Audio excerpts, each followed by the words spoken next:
So now we have like 38 millionaires, and you can see from beginning, 38. you can see from beginning to like hitting 7 figures. None of them make much in year 1. Year 2 is when the inflection starts because you start seeing more like bigger gains, but they still lose sometimes. It's really year 3 and year 4. So there's the answer. It's like college. So if you're just starting, get comfortable. I say it's a marathon, not a sprint. There's strategies out there that can be profitable, but no one wants to talk about the landmines that are hidden. So for me, I teach very safe trading. Yeah. I have lots of losses, small 1%, 2%, 3% losses, but I don't even short sell anymore because the squeezes have gotten too crazy. I lost 27 grand a few months ago. I'm adding to a biotech that's crashing. Didn't even check. Like, I freaking am an investor in stocks to trade. You have to understand, in the past 5 years, I haven't had a loss of more than $6,000 in a day. While I was making like 3 million, not one loss, more than 6, like very controlled discipline. Then it just all went to hell. Short selling ages you. It does. So it's like, being a bear in general in America against American markets never paid to bet against work. America for a while. But you learn from your losses. Like, I still remember the $27,000 loss. I still remember my first big loss on Cygnus E transactions where I believed in the company. Getting obsessed with your education over profits, process over profits. None of my millionaire students wanted $1 million right away. They all followed instructions. They were studious. What's up, traders? Welcome to the Day Trading Show. Today, I'm sitting down with Tim Sykes. Now, most of you know Tim. He needs no introduction. However, today, you're going to learn a lot about Tim and his business that you haven't heard in other interviews. So stay through. I think the best piece of advice he gives is actually at the end of this video. It might have been clipped in the intro about like what we're going to talk about, but you've got to hear the entire clip. Tim is a talker. I try my best to not interrupt him, but when you put two Jews that talk a lot together, naturally someone's going to speak over the other. So hopefully you guys can fight through and still find the value in this episode. Make sure you're subscribed so you don't miss any of our future episodes. Now let's get into it with Tim.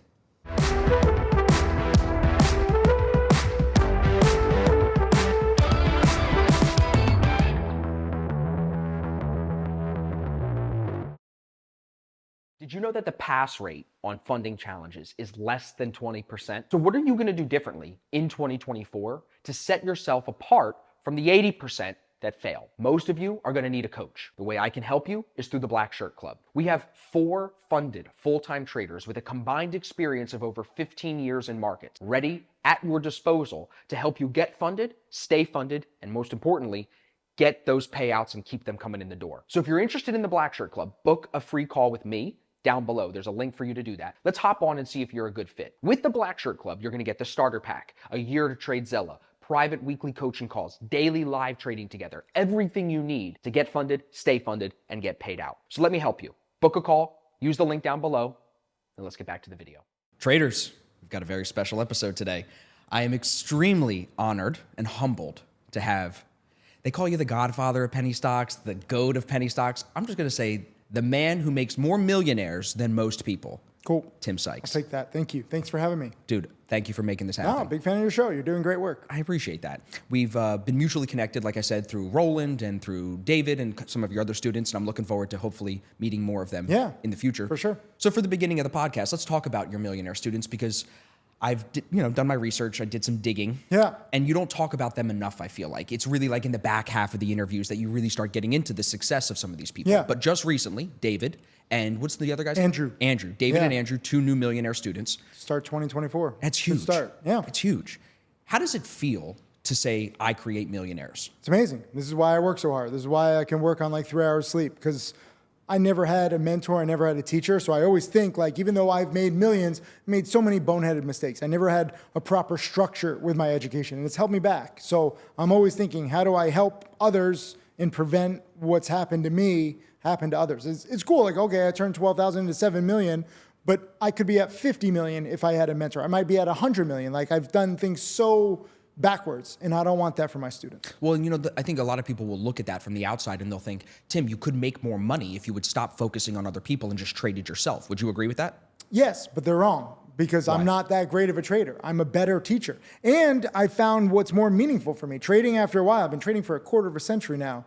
It gets old. Like, even people see, like, I'm trading and I get excited because I trade small. I donate all my trading profits to charity these days. That makes it meaningful for me. And so, like, big traders laugh at me. Like, literally, I'm at dinner with like Lucas Short Bear, and he makes much more. I mean, he's had $1 million days lately fantastic trader. unbelievable. And like we were on a food tour in England, and he was longing AI. I think he made like 400,000 at the lunch table, and I was like trading a sympathy AI play, and I made like $600. And he's like ice cold veins, like, yep, 400K, very nice. And I'm like, $600, let's go. It's so funny because I'm the same way, and this is getting to a really important question.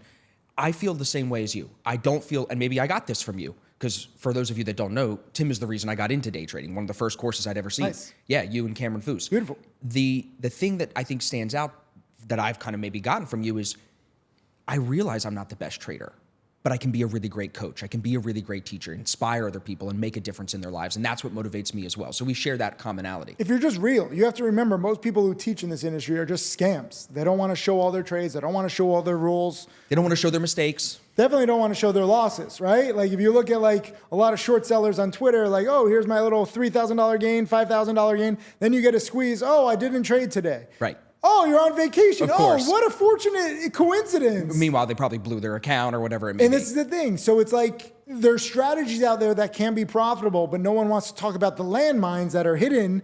So for me, I teach very safe trading. Yeah. I have lots of losses, small 1%, 2%, 3% losses, but I don't even short sell anymore because the squeezes have gotten too crazy. But when they hear you say $600, it feels great to me. I think some people would be like, well, why aren't you scaling? Why aren't you trying to get to the short bears I've level? scaled up and now I scale down. I've gone the other way. I know. I'm like Benjamin Button. I'm Why? going in reverse. Because you feel that this is the sweet spot. It's the sweet spot for me. I'm traveling all the time. I'm, because I'm donating to charity, not just the money, but I'm also filming time, documentaries, sharing it on social media. That's what really motivates me. And more importantly, my students have small accounts. So I trade like a newbie because I think this is a way that newbies should trade. And that helps students learn. It does no good if I make like 100 grand in a day and I take a massive position and then like a student tries to do the same thing. Like I want to make 100 grand. It actually and then hurts they them. lose it. Right. So if you look at my millionaire students, it's actually fascinating. Tim Grattani, 1,500 of his own money into nearly 15 million. Have you had him on? I have not yet. I'll introduce you. Please. Amazing guy. I just saw him in Ohio the other day. Very humble guy too. Very humble. Yes. But early on in his career, he was plus or minus $50, $100, $200. Like he shows all of his trades on Profitly. Early on, he's like lost $18 trading implosion. And you think like this guy has now made, arguably one of the most successful penny stock traders in the world. Yep. And he started small. Jack Kellogg, over 12 million now, same thing. And like, if you look at my top students, they start very small. And I need to get more people to trade small. They don't want to. Because you want to trade bigger, you want the money now, but you don't want to develop or refine good habits. So I say like you have to build that foundation, paper trade with 100 shares. It doesn't matter what you make or lose in the first 6 months. Even year. 2 years. What do you think the learning curve is for someone of your millionaire students if they have mentorship? Of course, like don't say a random person, but if someone's in your courses or in Well, courses. this is the cool thing. So now we have like 38 millionaires, and you can see from beginning. 38. You can see from beginning to like hitting 7 figures. None of them make much in year 1. Year 2 is when the inflection starts because you start seeing more like bigger gains, but they still lose sometimes. It's really year 3 and year 4. So there's the answer. It's like college. So but if you're just starting, get comfortable.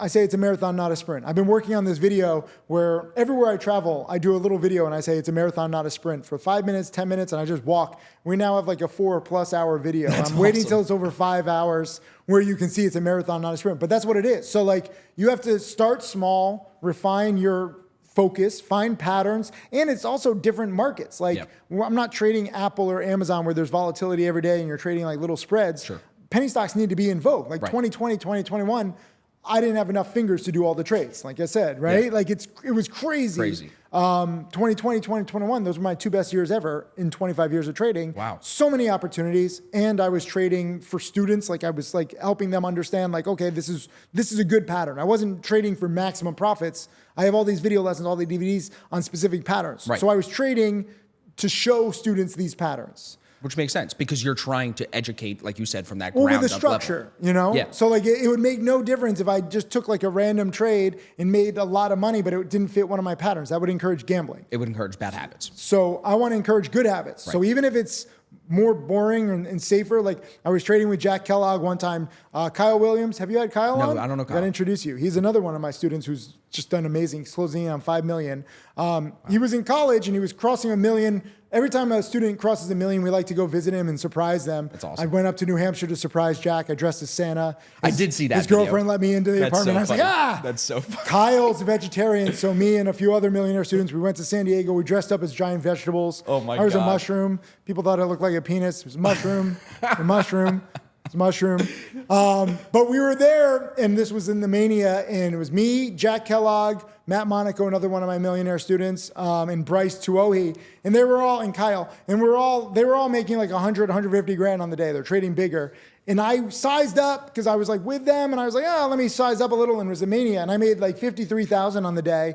And that was big for me because I trade small conservatively. And Jack looked at me and he's like, good job. And he said this like condescendingly. Right. And I was like, you little runt. Like he literally was in diapers when I first started trading. Literally. But he sized up. But that's so amazing to see these guys that you got them into trading coming in and then outperforming you. That's right? beautiful. And this is what I love. I'm not angry about it. I want them to. And I think anybody can outperform me. I'm not best case scenario. Most people want to do best case scenario on Twitter, only show the best trades. I'm just like middle of the road. You know how many boneheaded mistakes I still make? A lot. I lost 27 grand a few months ago. I'm adding to a biotech that's crashing. Didn't even check. Like, I freaking am an investor in stocks to trade. I say always use stocks to trade breaking news. I don't even open stocks to trade breaking news. I'm like, oh, it's just a volatile biotech pre-market. I got to ride it. I didn't even realize they did a toxic financing. They issued positive news with their drug, and then like 30 minutes later, they did a financing. Usually, even the scummiest biotechs do good news in the morning, financing in the afternoon. Right. But this was like 30 minutes apart. Didn't even occur to me. Wow. And I literally tell students to use stocks to trade breaking news. I didn't use it. I lost 27 You also grand. tell people don't add to losers. Yeah, I broke all my rules. Cut losses fast, and cut losses fast, And right? I had a fat finger mistake. I wanted to buy 8,000 And you shares. did 80. I did 80,000 Oh my shares. God. And then I doubled up, and then I got 160,000. So I have 20 times the size in a stock that just did a financing, and I'm going long, my biggest position in years, and it's my biggest loss in years. How'd you get out of that trade? I just cut it. Just cut it. At some point, the pain. At some point, I'm like, wait a minute, something's wrong. And so like, I saw the price action. I was like, this looks like a financing. Then I checked stocks to trade breaking news, and I'm like, you idiot. Like, why wouldn't I check it before I put in the money? So I still make mistakes. And that blew my mind. I've been trading extra small since that. That was like maybe a year ago. You have to understand, in the past 5 years, I haven't had a loss of more than $6,000. In a day. While I was making like 3 million, not one loss, more than six, like very controlled discipline. Wow. Then it just all went to hell.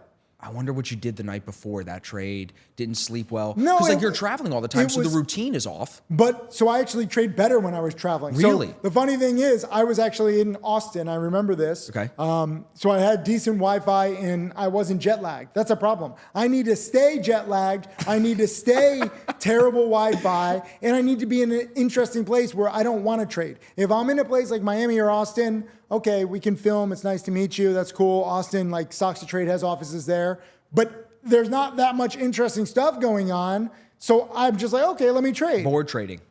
Bored, gambling, degenerate trading. When you lose Wi-Fi, it actually you can't micromanage the trade as much, so it actually could be helpful. So bad Wi-Fi, it's crazy. I know how this sounds, but like bad Wi-Fi and jet lag keeps me from over trading because I'm like, I don't want to trade. I'm not in an ideal setup, so I'm only going to trade. It kind of makes sense. If you've been trading, people will hear that and say, yeah, that I'm makes sense. only going to trade when there's a play that's so good I would feel guilty missing it. Right.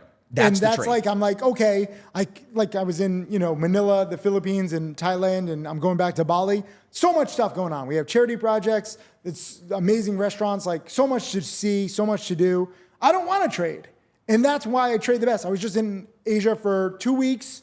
I think over a 2-week period, I did like 6 trades, all winners. And some of them like 30, 40% winners. When you're in Asia, because it's a 12-hour time difference, Yeah, basically. 13 hours 13 hours. sometimes, yeah. So that kind of feeds trading the way that you want to trade now, which is buying on a Friday, selling on a Monday, right? So what are you doing? Buying like a Thursday night, Friday night kind of thing, sell it on a Monday morning. That's it. And that simple strategy. I mean, there was AUVI. I was literally trading from the airport, and the stock was coiling. It was already up like 40%, but it was a low flow play. Already had, breaking news, good catalyst. And I was like, this looks like it can break out. So I bought it at 308. The day high was 325. Some people in my chat room are like, why aren't you buying the high of the day breakout? I'm like, no, you don't understand. Low floats can just run. I don't want to try to buy that breakout. So sitting there, Jack Kellogg was actually giving a webinar. So Jack gives webinars for my challenge now. He's giving a webinar. He's analyzing my trade. While I'm in the trade, I'm on a layover in Bangkok. And I'm at the airport trading this, and I'm like, I don't really want to trade. It's in the middle of the night. It's like 3 a.m. I'm waiting for like my 6 a.m. flight. And I'm like, I have to take this trade. It's a perfect setup. I bought it at 308. It's like just hanging around 308, 305, 310 for like 20 minutes. Jack gives me the go ahead. He's like, okay, good trade. I was like, ooh, Jack agrees, good. We're setting it up. We're just waiting for 325 to crack. Finally, like 20 minutes later, 325 does crack. In 1 second, 325 to 377 halted. Wow. When it reopens, 455. Wow. And I got out in the 4s. And I made like 46% from a layover. At first, I traded in the airport. To exit, I was on the plane. The stewardess is like, you have to put away your laptop. You're like, no, I'm not putting away my laptop. Stupidest scenario, and that's my best trade in months. And I can see the headline now. Spirit Airlines flight. Tim Sykes fights flight attendant as she tries to take his laptop. I mean, yeah, that's literally what it was. And like, it was crazy how that works, but I have hundreds of stories like that. So I'm sure. For me, I like to travel. I like these small trades that I can do from anywhere. And that's another reason why I don't size up. Like I wouldn't take a big trade there. I only had a few thousand shares. I made less than $5,000, but it was beautiful. Anybody could see it. Anybody could be like, whoa, this is amazing. Can I be honest? Yeah. I think you should call yourself the Derek Jeter. Because really what you're saying to everybody is, I hit singles. I say 25. I say Ichiro. Ichiro. We'll take that. Babe Ruth. I mean, 25. Babe Ruth hit home runs. Did he? Was he home runs Yes. more than singles? Okay. Bro, that's old. All right, I'm not that old. Babe Ruth is a home run guy. He's the home run king? Is that Yes. what he is? Okay. Sorry. Not Babe Ruth. I'm not a big baseball fan. It's so boring. It is. It's super boring. It is. Compared to other sports. I was a Ken Griffey Jr. fan until Okay. I met him. But that was the good days of baseball because everybody was juicing. Yeah. Yeah. Yeah. But what I was going to say is the singles, because you said this in that other interview, 500 to 1,000 a day. I feel like right now, I've been trading, let's say 8 years-ish, 9 years. My sweet spot is $500 to $1,500 a day. I think that's great money. If you can show up and make $1,000 in 20 minutes, it's perspective, but right? you know what is enough. That's the thing, Tim, and I feel like that's what people need to hear right now. You Is can you live know a really good life. Exactly. You don't What is need enough? to go for home runs. Like some of the biggest traders I know, they hate trading because they'll take the trades. Even if they win, they're so stressed out. Short sellers, like I make fun of short sellers, they don't like it. Even some of my millionaire students are mainly short sellers, and they look like they're 80 years old. Short selling ages you. It does. So it's like... Being a bear in general in America against American markets it's never paid to bet against America for a while. But even some of these squeezes,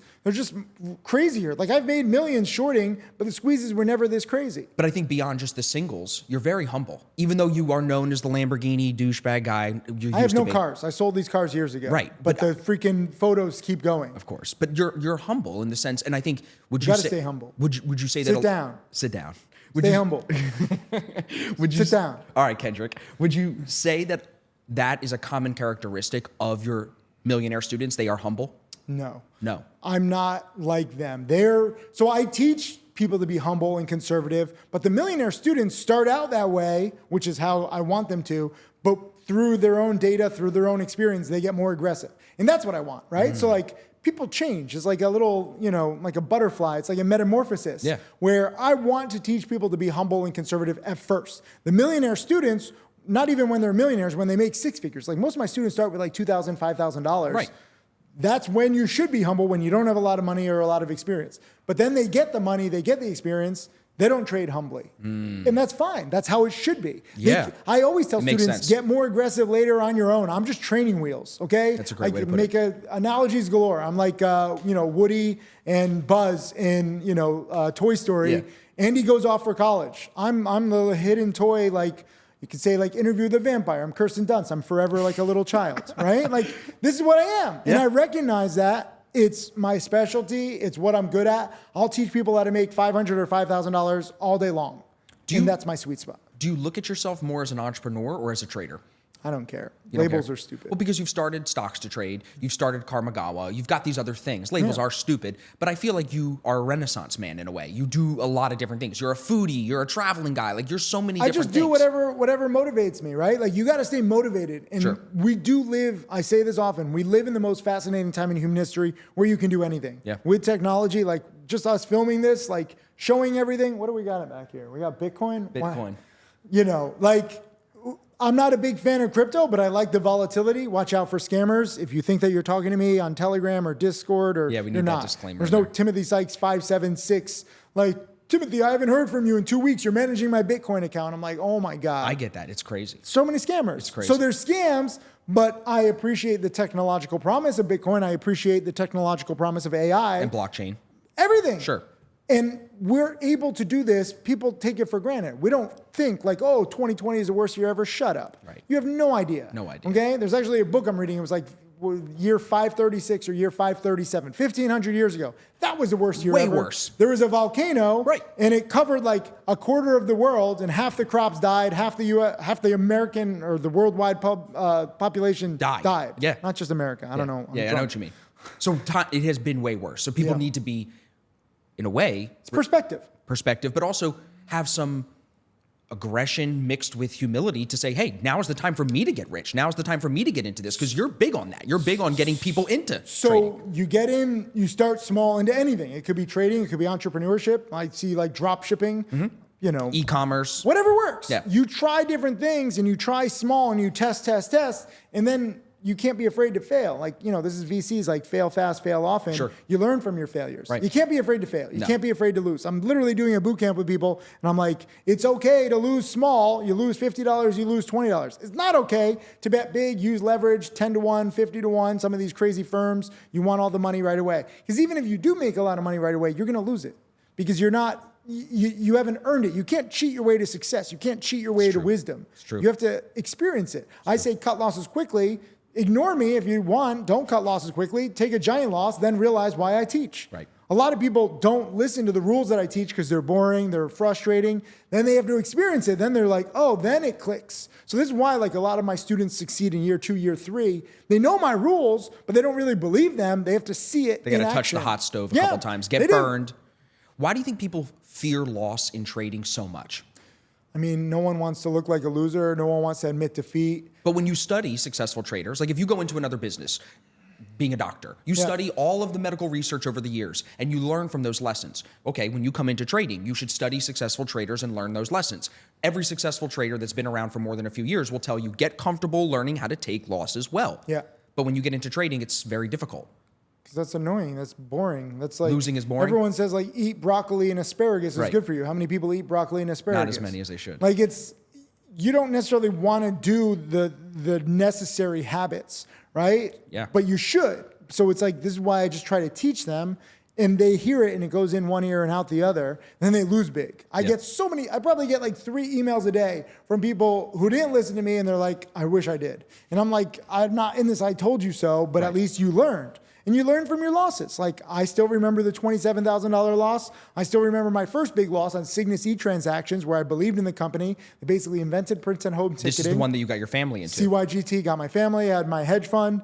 Ended up losing roughly $1 million in my $3 million hedge fund. Destroyed my whole credibility. The hedge fund still finished up. You know, I didn't blow up. But when you lose like roughly 30% in 1 year, killer. Yeah.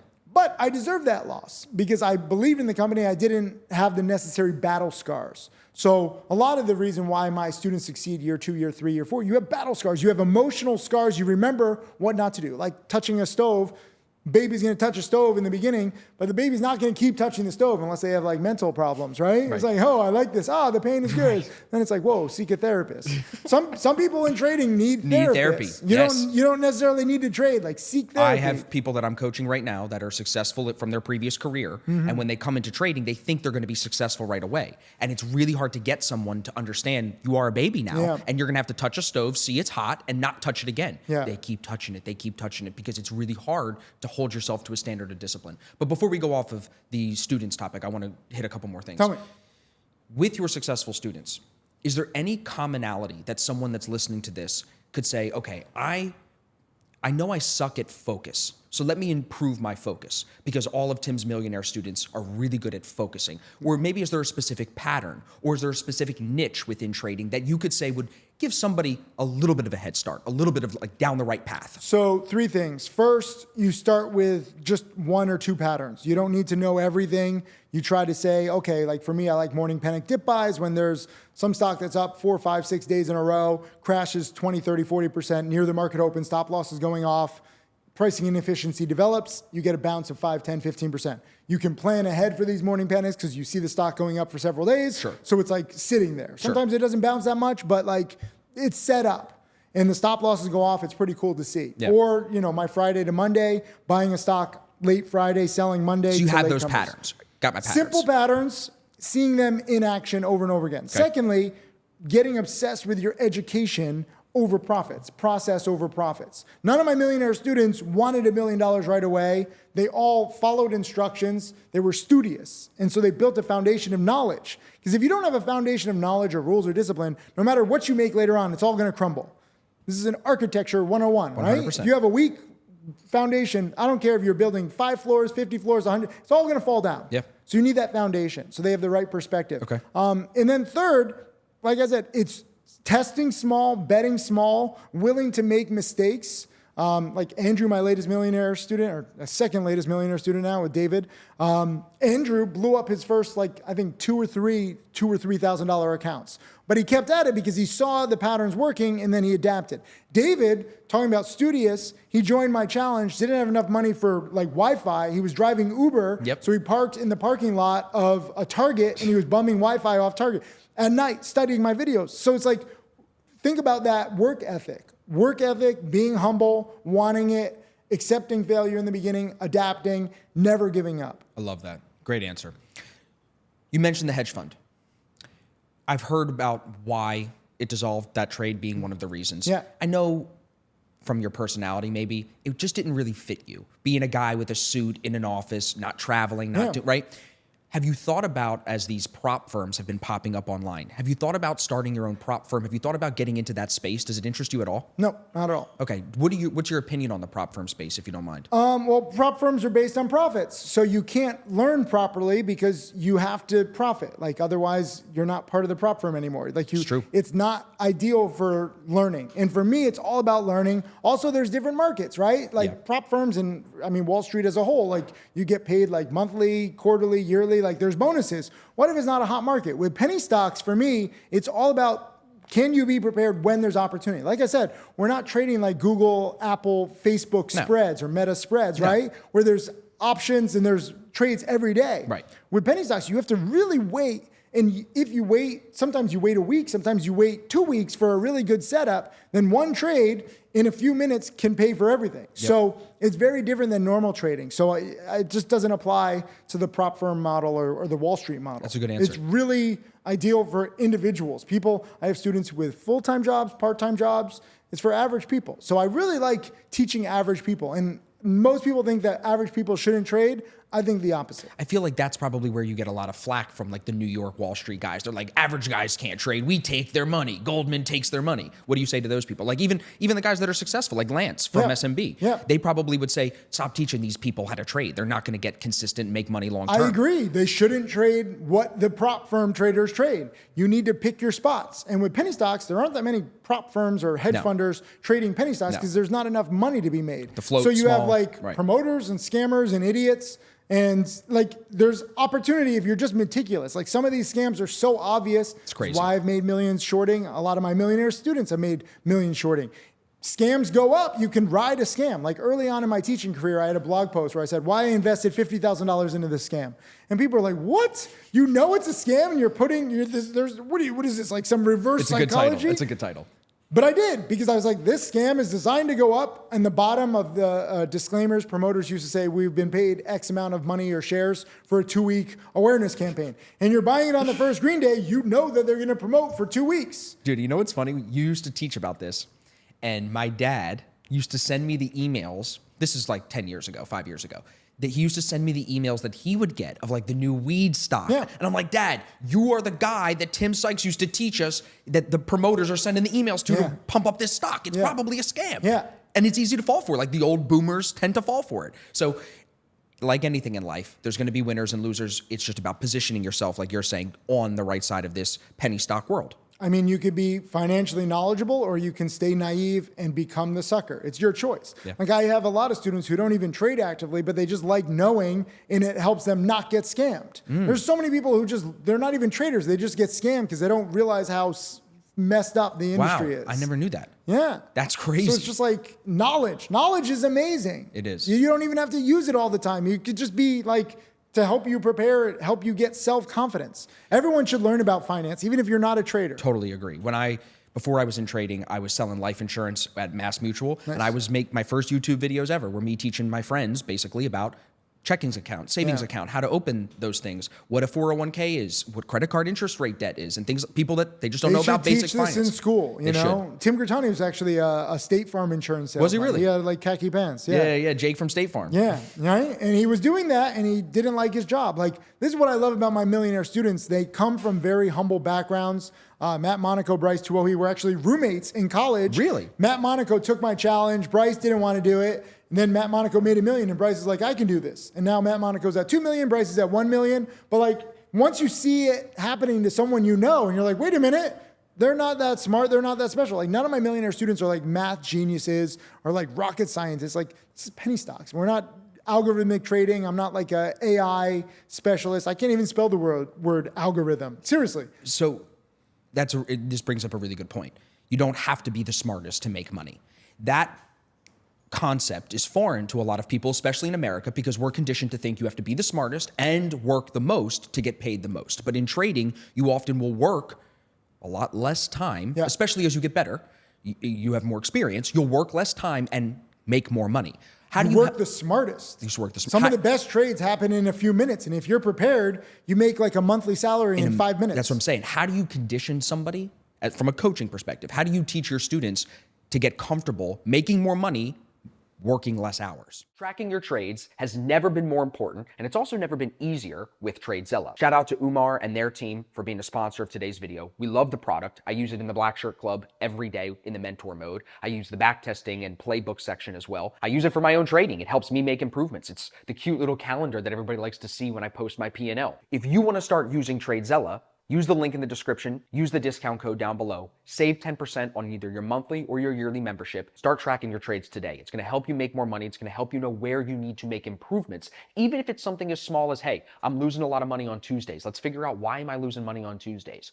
Let's figure out what time of day, what instrument, what asset. All of that and more can be found in TradeZella. So if you're not a big tracking, journaling guy, just let TradeZella automate and do it all for you. Plus, you save some money when you use the link and the discount code down below. So thanks again to TradeZella. Let's get back to the video. It's tough. It's very counterintuitive. A lot of the lessons I teach are counterintuitive. This is why there's always going to be a need for education. It's not an exact science, and the best lessons are so weird. Like, literally, when I say, people are like, how do you determine when there's like a good trade? And I'm like, I'm a retired trader. And they're like, what are you talking about? You trade almost every day. I'm like, yes, but I only come out of retirement when there's a play that's so good I would feel guilty missing it. And they're like, what? What kind of messed up mindset is this? And I'm like, I'm a retired trader. I'm like Tom Brady. I only want to come back in, although Tom Brady screwed it up. He screwed up his whole life for like a mediocre season. I want to come back when there's a good play. And this is why like traveling helps me. I don't know how to get people to see it, but like, I just show all my trades. I show my students trades. And the more times you see something work, you have like those light bulb moments, especially when I call it ahead of time. It's like really cool. And you're like, oh my God, there's actually like a rhyme and reason. It's like he knows this is a pattern. Imagine that.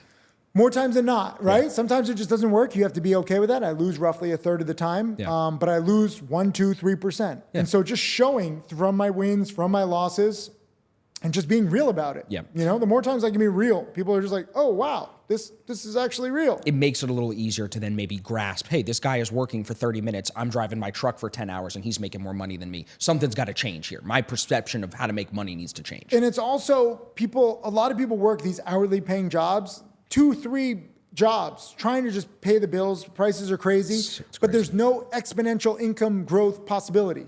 There's not enough hours in the day to pay all your debts or to live well. Try to make money just selling your time. You got to make your money work. 18 hours a day, 20 if you work like ridiculous, but like you need some kind of exponential income growth curve. And that's what trading is. So like I teach people to trade small, and like people make fun of it like, oh, your students make like $20, $50. And I'm like, yes, in the beginning, like I teach them, right? But you can do the exact same trade. Let's say you make $100 on a trade. You can make 1,000 with 1,000 shares, and you take 10 times the position 2 years later. And instead of making 100, you make 1,000. Then later on, I mean, penny stocks have scalability issues, but you can make $50,000, $100,000 in a day.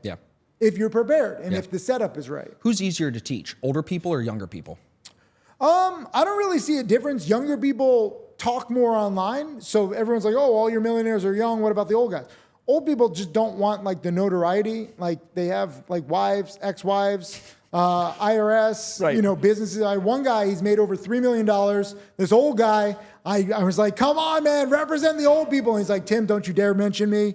Like, I'll show my trades. Like, he has like a random username. But he doesn't want to put his face and his name on it. Because he owns a business and he's like, I don't want my employees to know that I'm trading. 100%. Because if my employees knew, they would trade and then they wouldn't be good employees anymore. Damn right. So it's like there's these real world implications. Young people, they're just like, screw it. Social media is fun. Let me try to blow up. I want to be Logan Paul. You know, like, so it's anybody can learn, but also younger people have an advantage where they don't have a lot of bills or responsibilities. Right. So they can learn for longer. Older people are like, oh, damn. Like like my family doesn't talk to me anymore. I'm too old and boring and I tell stupid stories. So I'm bored. That's a good student, but some people are like, I need like healthcare, I can't afford it, so I need to trade for like urgent medical care. I'm like, no, you can't rely on trading profits for like life expenses. 100%. Because why? You never know. You'll take a great setup and it can still be a loss. And you force trades. Like if your Medicare or like rent is due, you're like, I got to trade. Right. And then you're inevitably going to trade poorly. Right, which never works. And you trade bigger. And sometimes it does work and then you learn the wrong lessons. So like if you learn the wrong lessons, whether you get burned this time or next time or 20 times from now, it doesn't matter because if you trade bigger and bigger, you're going to get burned. And then the loss. So it's actually better to get burned in the early beginning on, when right? you have less on the line and more time. Yeah. Exactly. Because all we're playing with, no matter who you are, no matter what size you're trading, we're all fighting for time. That's all we're trading. We're all losing time. We're all losing time. So the quicker you learn, the more time you'll have prepared, the more time you'll have experience, and then you can do better. Well, I think that's what a lot of people lack nowadays is long-term vision. And you've always had a really good long-term vision. You've always been very driven and entrepreneurial where you bounce into different things. Like when you got into trading, when you broke your elbow, you were not thinking, I'm going to start stocks to trade and I'm going to start Karmagawa. Yeah. Like it never was like that, but because you stay motivated and you have that vision. Nowadays, people, like I was saying to you, in the Gen Z and all this, they don't have long-term vision. But like you just said, if you could sacrifice 3 years to then trade for the rest of your life, always take your kids to school, pick them up from school, homeschool them if you want, like I am, be with them. Wouldn't you give that? Wouldn't you give the 3 years? Whatever it would take? You also have to just be introspective. You have to look at what motivates you because, you know, money is nice, but I know a lot of rich people and they're just dead inside. Right. Because you work so hard to make this money, you think making money is going to be like the end all, it's going to solve all your problems. And then you're at like the top of this mountaintop all alone. You're like, why did I just do this? Like there's this Buddhist saying you sacrifice all your health to get the wealth and then your health starts to fail. Then you try to buy your way back. But you end up in the same spot. Right. So like, why waste all that time? So sometimes you have to pull back. Like a lot of people are like, why do you trade small? Why do you donate to charity? That's what makes it meaningful for me. And then teaching makes it meaningful. So you have to really like fine tune. Like it's like your journey is like a piece of clay and you're always trying to mold it. It's not just about how much money you can make. No. And people don't understand that. I know a lot of people who only focus on money and they're worse for it. Do you think it's because they haven't found that they've made enough yet? Like they haven't had enough success to say, maybe I should spend more time with my family. Do you think that only comes once you've made enough money? I mean, or do you have to do enough mushrooms? People have all sorts of issues. I mean, too much money, loneliness, not enough money, not enough time. You know, they want to give their family a better life. There's so many different issues, but you have to look at your own life, what makes you happiest. Because some people have a family, some people don't have a family. Some people want to travel the world, some people can backpack around the world. So it's not the same. And I know like we talk about my millionaire students, but I have a lot of students who are non-millionaires and they're just happy to make an extra few grand a month and that changes their life. And so I teach that too. So like everyone wants, it's personal. Most people want the most money, but then once you get into it, you can actually start to fine tune it, especially with penny stocks. Tim Grittani literally hasn't traded much in like 3 years since he's had 2 kids. He said, I was just in Ohio meeting with him. He's literally 45 minutes away from Andrew. Didn't even mean this. That's crazy. A lot of my millionaire students are in boring places, so they just study and they work. That makes sense. But he literally made $4 million in the first half of 2020. Then he had his, like, I think, second child, and he's like, I made $4 million on the year. Let me focus on being a dad. That's a good time. That is, I mean, now that, you know, I just had my son this year, it's amazing. I'm hoping one day you decide to have kids. I will. I will. Right now I'm married to my job. I know, I heard you say that. I have like my students are like my kids, but I will. I'll do that. From what I remember, the last girl that you were with was a beautiful girl. Yeah. You've always been around beautiful women. I have, yes, been very fortunate. So I'm just surprised that you haven't decided to settle down. You just have to figure out what makes you happiest. It's not just like the looks in somebody. It's also the lifestyle. And frankly, I travel like a madman. I'm doing like 40 countries a year. So it's tough to keep up and I'm motivated on that. Like not just building schools. We're doing my third charity documentary now. I heard about I'm that. heading to Bali.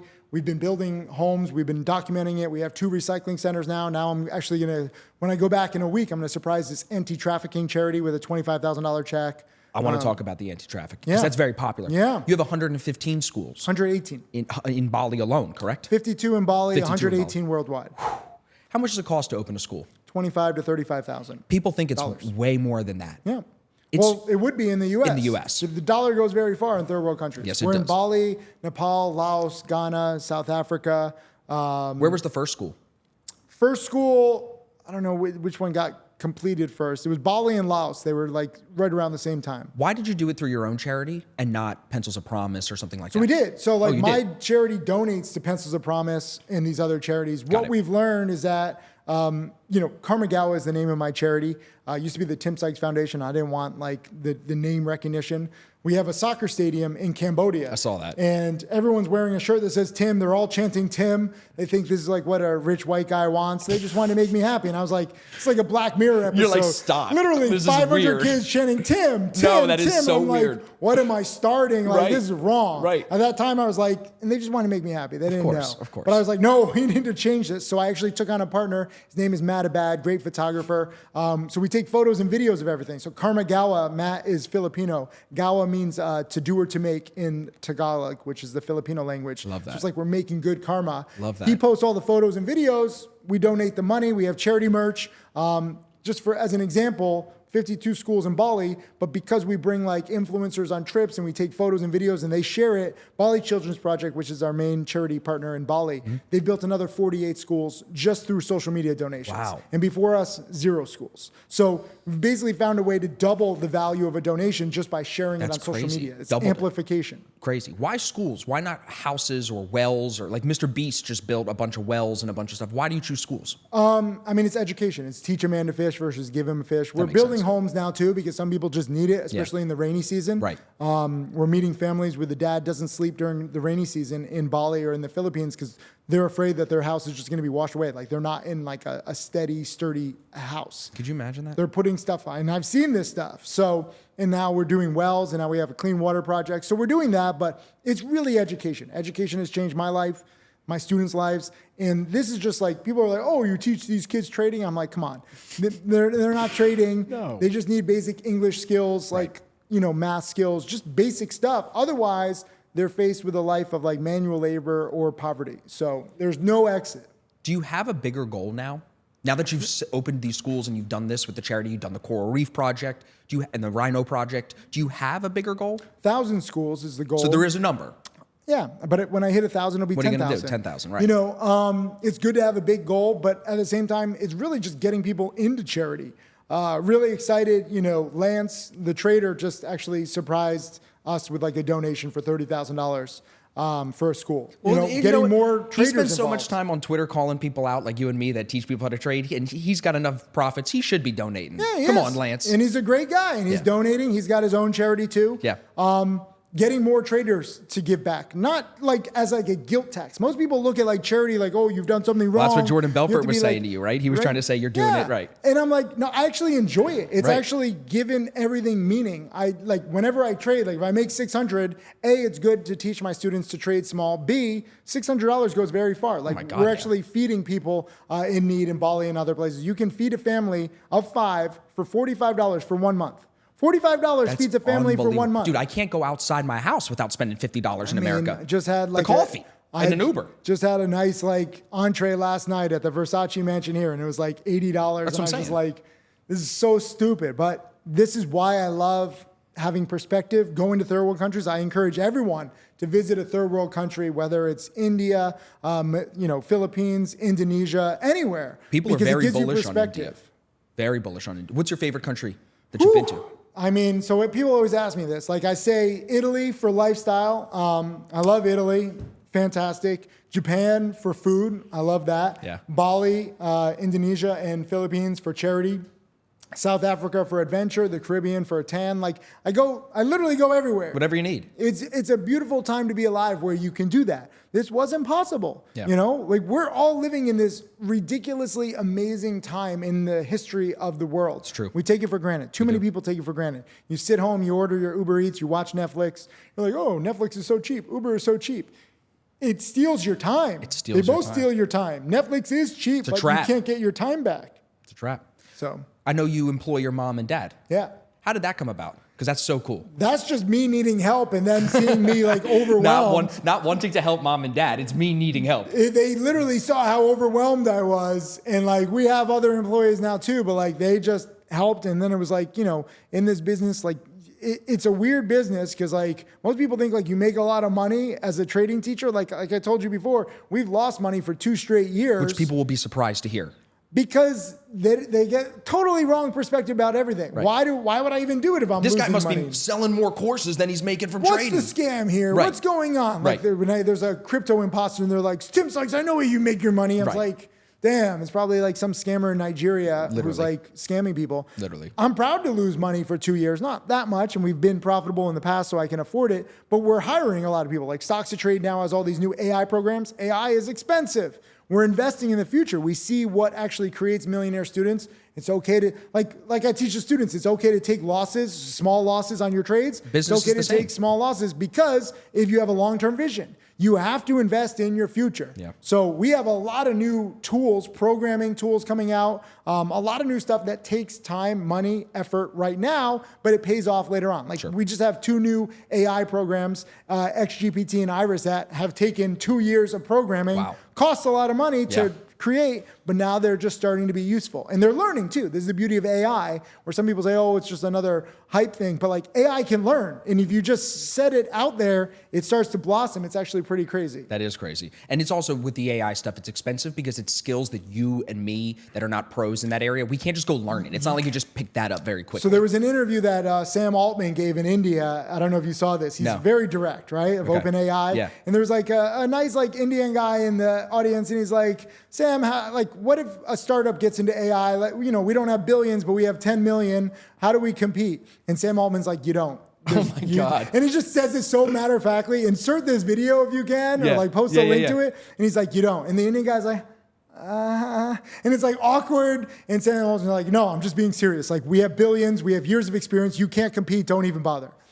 That's crazy. But that's AI. Like AI is so investment heavy. And this is why NVIDIA is surging. This is why like places like SMCI is surging. Yep. Because you need to invest before you can even enter the game. Right. So that's what you have to play on, right? And I think AI is going to change the stock market world, not necessarily like auto trading, which I don't believe in, but, you know, to help your research process, because it can just crunch so much data. For sure. Like, you know, XGPT, our AI program, just picked out PBLA 2 days ago, and I had it on my watch list, but I'd forgotten about it, and then it brought it to the forefront. I was like, I could see it now, a YouTube series, Tim versus the AI. Who can pick better stocks? I mean, I might be able to pick better now, but in 3 years, it'll destroy me because it destroy you. learns, Yes. right? And like, that's the beauty of this. So we're trying new stuff like that. So I don't mind losing small because we're starting programs that are really going to learn and expand in the It's a future. good investment to your business, 100%. And it's like what you want to do in the business. There's a lot of companies out there teaching space, and they're just like hot picks, and it's like they burn their email No list. AI, no nothing. They're not going to adapt. They're not going to grow. Well, they're also just not in it for their students' success. They're just like, oh, 90% of traders lose. Who cares? Whatever we They're put looking out. at their churn rate. They think if I'm losing 20% a month, we get 22% in the blah, They're blah, just blah. like, there's a new sucker all There's the a new time. sucker That's all like the the time. main gist of the teaching business, and I don't believe it. I think that there's a new potential millionaire student all the time if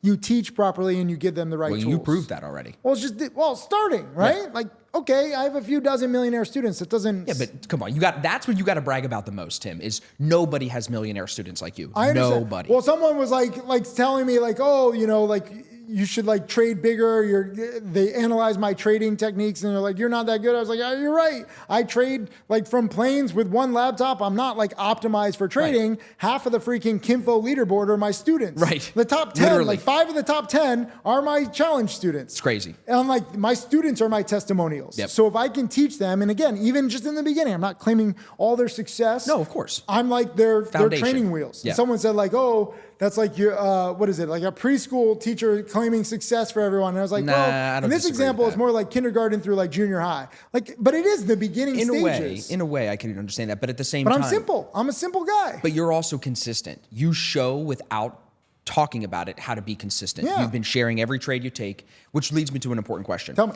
You are louder now than before about not calling all of your trades publicly because people will follow you into a trade or not follow you into a trade. Why have you never started a Tim Sykes signal service? I don't think that's a good way to trade. Because it's anti-education? Yeah, I don't think it's a good way to learn. Yeah. Like people want these copy trading services. They want this like auto stuff. They want it easier. I don't think that's good. Like there was actually a good interview the other day with some academic who's anti-AI, not because he doesn't believe in the potential for AI, but because AI simplifies things and you don't learn through the grunt work. He learned a lot. He gave this whole story of how he learned a lot through the grunt work. And even in the example he gave, he was wrong about something, but he learned a lot about himself in the process through the grunt work. Sure. And I believe the same thing. So AI, I don't think should be auto trading. For me, AI crunches data and I think it simplifies the grunt work. I still want to learn, but like it'll bring up a pattern that I might not see or a stock that I forget about, and it analyzes much more. So I think it's like having more eyes, which is useful. I think it's a really important answer because AI can be very intimidating. I'm sure, especially to the older people that you do introduce into day trading, because I'm sure you get a fair amount of students that are 30, 40, 50, 60 years old. I don't want to be doing my job anymore. I want to transition into trading. Yeah. Those people are the ones typically, I think of like my parents, that get intimidated by AI. But if you can position it to them that AI is going to be a tool, not going to replace you, then why wouldn't you want it?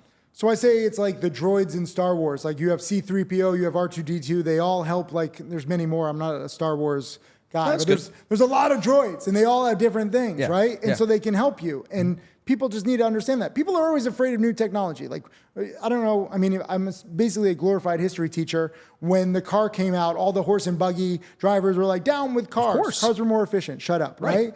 When talkies came out, all the silent movie stars were like, "Down with talkies. No more silent movies." Then more recently, and this is crazy, people forget about this, but ATMs came out and bank tellers protested them. They said, no ATMs, Really? they're gonna put us out of business. Bank tellers union, unite. No and there's way. picket lines with all the bank tellers. What happened? ATMs came out. Did bank tellers go bye-bye? No. ATMs actually boomed the whole banking industry. There was more bank tellers necessary. ATMs do very simple transactions. They can't do all the transactions. You don't want it to. It's very simple. Right. So I think AI can do simple stuff. Maybe it'll be even like complex stuff over time. Sure. But it's going to make everything much more efficient. Like there's a reason why Amazon's hitting new highs, Nvidia's hitting new highs, Tesla was hitting new highs. They have their own issues. But like we're just at the start to see what AI can do efficiency-wise and add to the profitability of companies. Why? Amazon has 750,000 robots. I don't know if you know this. 750,000? Now working in all their little robot factories. And all of that is a form of AI. Yeah. When they're moving around the warehouse. And they're learning. So they're on like their 80th iteration of these robot factories. Their manual laborers who work at factories are going to be gone in a few years. Same thing with like Uber Fast food. drivers. Yep. Yeah, you have ghost kitchens. Like there's so many new technologies. So people are scared AI is going to take their job. You should be scared if you don't have the proper skills. You got to innovate. Well, but they're just going to take the bottom layer of like the workforce, right? So There's like now like robots that pick fruit. I don't know if you saw I've this. seen it. Yeah, the where, tree, like, it'll shake it and they'll come down or whatever. and it can actually analyze the fruit. So like a normal person, like, okay, you're picking the fruit, you have to look at it. But literally it's got flying drones and analyzes the fruit. Like, is it ready to pick? Right, And it's if right. it doesn't, Pull it down. moves Wow. on. Crazy. Then that's just a start. Drones are just starting. So you can't be afraid of technology. It's going to happen with or without you. You might as well embrace it. Good answer. Favorite trading books of all time? Reminiscences of a Stock Operator, Edwin Lefebvre, which is Jesse Livermore. Classic. Pen name. Although he also bet too big, took on too much margin, And lost ended- everything, right, committed he suicide. Committed suicide and died broke, right? Yeah. Crazy story. Crazy story. Why do you like that book so much? I mean, it's just like it romanticizes trading. Like It he does. started with nothing. It's a beautiful story. It's inspirational. I love inspirational stories, right? I like Rudy, the football movie, Great right? movie.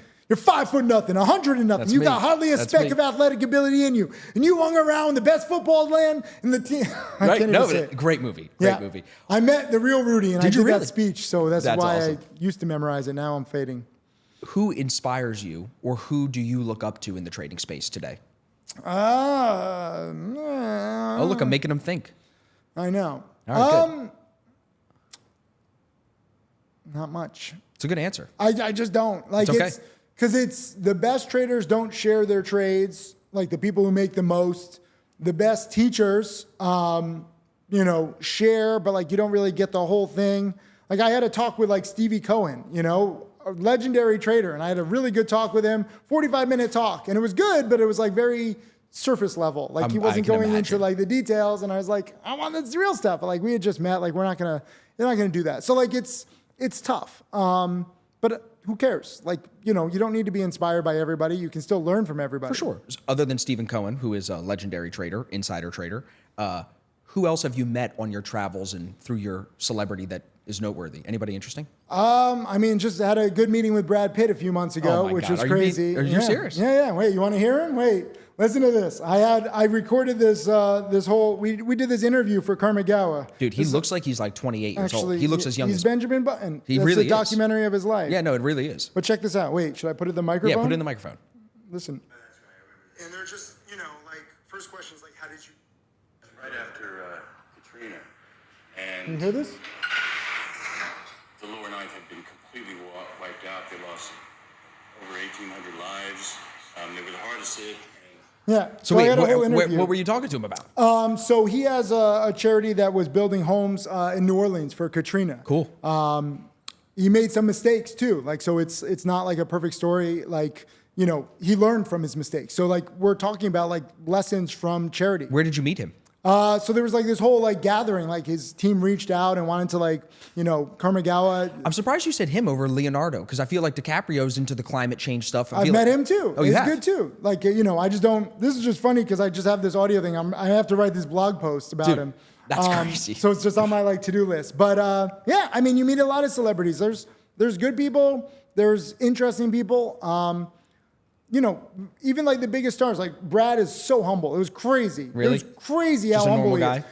Yeah, we're like, we're talking about like my partner Matt on Kamigawa. Him and I are like having dinner with him, and we're talking about how like fortunate we are to travel. And he's like, "Look at my life. Like I'm so fortunate." I was like, "Yes, you are, Brad Pitt." Like It is nice to hear somebody say that. Like, you know what I mean? I mean, he's from the Midwest. I think he's from what, Missouri or Kentucky. Normal dude. Normal guy, and he has like a good perspective. And it's crazy. He's actually all tatted up. Yeah. You don't realize that. No, I've heard that.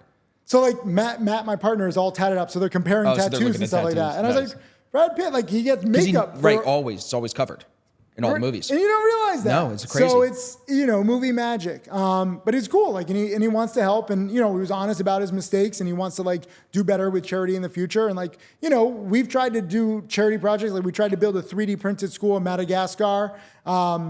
3D printing has huge potential. Yeah. Normal school is 25 to 35,000. We actually donated 180,000 for this because I'm like, oh, new technology. The price is high now, but it's going to come down later. Total mess. Total Really? mess. Because like literally you're shipping this giant 3D printer to the school and it's a 9-hour drive from the airport to Oh the my school. God. On the way, the printer got, damaged. And then we had to send it back, and Oh my it wasn't 180,000 at first. It was supposed to be less, but Right. then you had to repair the damage, and there was another multi-month wait.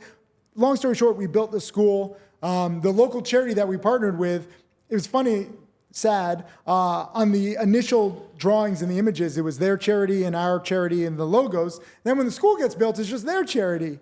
And then there's a BBC article, and then the BBC came and only mentioned them. And I was like, that's funny because we funded 90% of this. Right.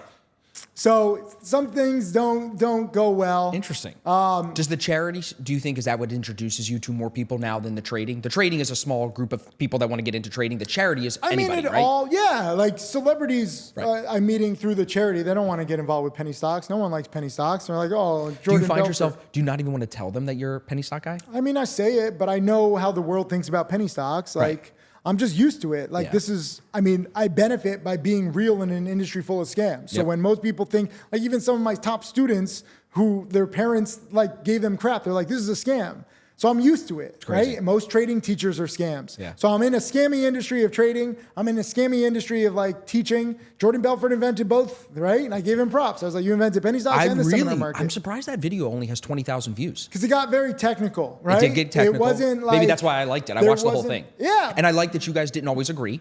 I like that he was, he's pre-internet. You have to understand, he's pitching penny stock scams before you could research, and people just believed it. Yeah. Now with the internet, like, you have to be an idiot to believe this, although there are a lot of idiots. There's still a lot of idiots. It was technical. It was a good conversation. He was a nice guy. Yeah. Just didn't go anywhere at all. No, it didn't move very forward. There was a video between him and Grant Cardone, which was very different, and Yes. they just disagreed on everything. They just fight the whole time. And it's like it's comedy gold. It is. Right? Yeah. Where like Jordan says one thing and Grant's like, no. And like Jordan's like, yes. Yes. And they're just literally disagreeing on everything. He's like, well, this is a sales tactic. He's like, yeah. But Grant Cardone just goes, yeah, but get me more leads. Like or something like that. Like Jordan Belfort is like, so if your client says no and Grant Cardone says yeah, but no is in Right, I don't take the no, right. As an active interest. And Jordan's like, no, if he says no, there's no interest. And Grant says, no, you're just not selling enough. Right. And it's just like hilarious. Right. We didn't go that far. We're just talking about the ups and downs. But he did say, in some ways he was like, I remember him, I think he mentioned he was like, people are going to see you donating your money to charity, Tim. They're going to be cynical of that. They're going to think you're doing something shady. I don't think a lot of people think that. I think he thinks that because I think that's his background. I mean, the charity world is full of scams too. Oh my God, of course. And then there's virtue signalers, and they're like, oh, we have to announce it.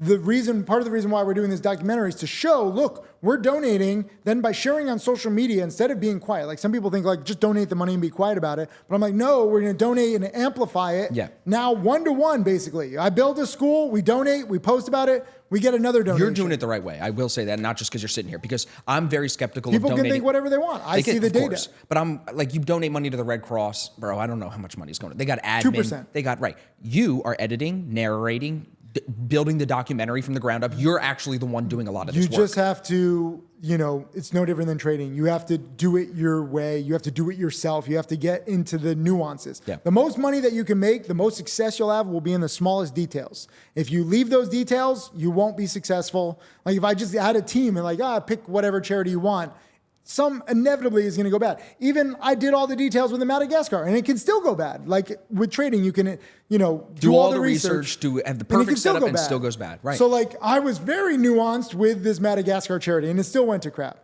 Although I don't blame myself. There were two girls who had this local Madagascar charity. They were best friends. And when the BBC thing went live, there was only one girl. And I asked the other girl, I was like, what happened? She's like, oh, she kicked me out. So it's not me. There's some other trauma them. always. So I don't feel as bad. I don't feel that bad. I was like, oh, okay, it's not me. She does this to everybody. That's just going to happen. So the documentaries, people think like, oh, the donations are paying for your travel. I pay 100% of the travel, all the charity expenses. That's my own personal expense. I take pride in that. My accountant's like, this isn't like tax efficient. I'm like, shut up. I'm having fun. This is what I want to do. Like there's no way to make money on charity. People think like this is some like tax shelter or some kind of scam. No, it's not. No, it's not. We've donated nearly $10 million now through my trading profits, through the charity merch, and then through online fundraisers. It's incredible. And that's in 6 years. It's incredible. So it's a start. It really is. If you had to go back, how long have we been going? And we could keep talking all day. No, you tell me. Yeah, Jay, how long have we been going? A little over an hour? An hour and 2 minutes. Perfect. Last question then. Shoot. Final question. Cool. If you could go back to when you first started trading, broken elbows, Tommy John, whatever you had surgery from tennis. Yeah. What would you tell that kid? There would be a lot. I would really say, focus on your education in a structure that would be replicable rather than just going for a lot of money at first, like I thought. Didn't have the proper perspective, didn't have the rules. Even though I turned the 12,000 into nearly 2 million before college, like my win rate was like probably 40%. I had big wins, big losses. You can control your losses. I just didn't know it at the time. Don't believe in companies, expect the worst. You'll never be disappointed. Trade small and then develop a habit that then you can scale up later on with data. Use Excel spreadsheets. To date, I've never used an Excel spreadsheet on any of my trades. That's a mistake. I have more Excel spreadsheets on like restaurants because I love restaurants. I have lists of restaurants. I'm really fine-tuned with my restaurants and charities. So I wish I had applied that to trading. Like I said, I didn't have the best structure for learning, and my own personal trading suffers as a result. But I've been doing this long enough, and I have like the overall general picture. And then the cool thing is like my students are filling it in. Like we have this book, the Complete Penny Stock Course, written by one of my students, Jamil, because he's like, Tim, you're all over the place. Here's a book. I have another student, Andrea, who just wrote another book. And he's like, here this is. And he was just crossing 50,000, or he's crossing 45,000 when he made it. This book like 3 months ago. Now he's made like 15 grand in the past few weeks. So he's updating the book. I have to read this on my flight to Bali next week. It's a good answer. I think we'll pin it here. Tim, it's been a pleasure. No, thanks, man. I can't thank you enough. For everybody listening, make sure you follow, if you don't already follow Tim. We'll put the Twitter, the Instagram down below. Should we send them to Stocks to Trade if we want to send them to a website? At Timothy Sykes and Stocks to Trade. Don't believe any like Timothy Sykes backup account or look at spelling. Like there's not like Stocks to Trade with like 3 E's at the end. Yep. They're scammers galore. You got to warn about that. Extra It sucks. underscores, Yeah, extra numbers. Yeah, Yep. it's sad. Yep. We appreciate you guys listening all the way through. I know that everybody found some value in this and a little entertainment. Tim's a great guy. No, it's boring. No entertainment. See? Keep bored. I know. I should have had him drink a Red Bull. We should have shotgun Red Bulls before I we had started. coffee right There before you we go. started. Until next time, everybody, make sure you're subscribed. Hit the button down below, and we'll see you in the next episode.